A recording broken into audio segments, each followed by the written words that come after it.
How do we know his voice? We know his voice by getting into the word.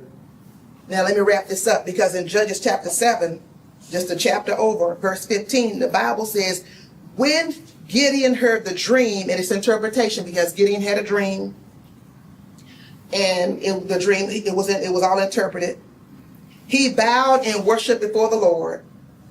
Then he returned to the Israelite camp and shouted, "Get up, for the Lord has given us victory over the Midianite hordes."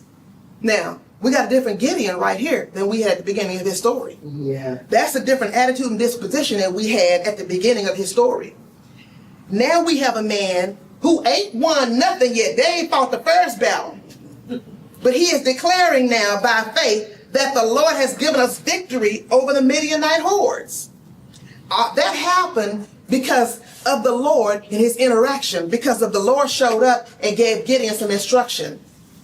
For us today now, these people all they had was what we call the Torah. Torah is 5 first books of the Bible, right? Genesis, Exodus, Leviticus, Numbers, Deuteronomy.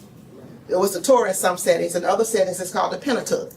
But all these people had back then, they didn't have no Bible like we have now. All they had was these, they called them at then the Book of Moses. That's all they had was these 5 books. And they called them the law. That's another reference. They called them the law. So they read that law. They learned it, they read it, and that was the only frame of reference they had. And even reading the law, they got to know God. Can you imagine?